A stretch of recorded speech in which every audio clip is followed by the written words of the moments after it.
안녕하세요. 코 멘터리 최원일입니다. 오늘은 늑연골에 대해서 한번 말씀을 드려보려고 합니다. 최근에 많은 분들이 늑연골, 자가늑연골, 기증늑연골 그런 거에 대한 관심이 많고 질문들이 많으셔서 오늘은 그 부분에 대해서 좀 얘기를 해보겠습니다.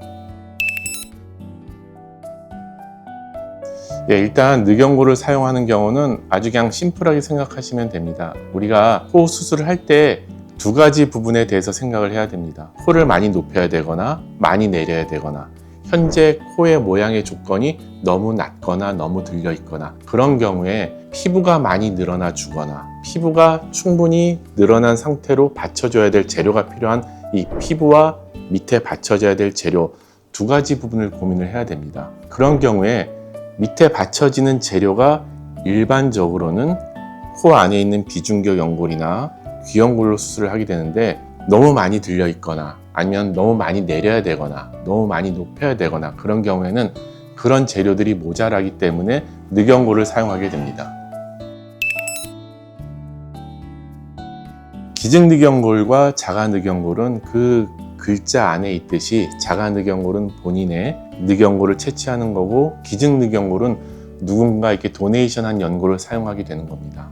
일단 자가늑연골은 장점이 자기의 것을 채취해서 사용을 하는 거기 때문에 어떤 일반적으로 생각한 여러 가지 찝찝함이나 그런 것들이 전혀 없고, 또한 수술방 안에서 바로 채취해서 사용하기 때문에 굉장히 프레시하죠. 아무 처리도 안 하고 그냥 조직이 옮겨간다고 생각을 하면 됩니다. 기증늑연골 같은 경우에는 누군가의 늑연골을 여러 가지 방사선 처리, 화학적 처리, 그리고 최종적으로는 냉동 처리를 해서 사용하기 때문에 아무래도 자가늑연골보다는 퀄리티가 좀 떨어지게 됩니다. 그런 장단점들도 있고, 최근에 기증늑연골을 좀 사용하는 추세들이 많이 늘어나는데, 그 가장 큰 이유가 자가늑연골은 일단 수술이 좀 크겠죠. 여기를 절개를 해야 되고, 흉터가 일단 1인치 정도가 남게 되는데, 그런 흉터에 대한 부담감이 있으니까 기증늑연골을 많이 사용을 하게 됩니다. 만약에 자가늑연골과 기증늑연골을 딱 놓고 비교를 한다. 자가늑연골은 프레시한 채소를 얇게 점인 정도의 탄성이 있다고 생각하시면 되고요. 기증늑연골은 그거를 얼렸다 녹였을 경우에는 아무래도 좀 잘 부러질 수 있겠죠. 그러니까 그런 약간의 퀄리티 차이가 있으니까 핸들링하는 방법들도 조금 다르게 됩니다. 일단 자가늑연골 같은 경우에는 일반적으로는 전신 마취로 하고요. 채취를 하고 꼬매고 하는 수술 시간이 조금 더 길겠죠. 그러니까 그런 거에 대한 전체적인 보이지 않는 비용들이 포함이 될 거고요. 기증늑연골 같은 경우에는 외부에서 구입을 해오기 때문에 비용이 어느 정도 고정이 되어 있어서 병원에서 어느 정도의 가격을 위아래로 움직이는 게 한계가 좀 있습니다. 보통 한 사람한테 사용할 때 기증늑연골의 원가가 150만 원 전후 정도 됩니다. 원가만. 거기서 코 수술 비용이 몇백만 원씩 되니까 그 비용 정도가 추가된다고 생각하면 될 것 같아요. 자가늑연골 같은 경우는 그렇진 않죠.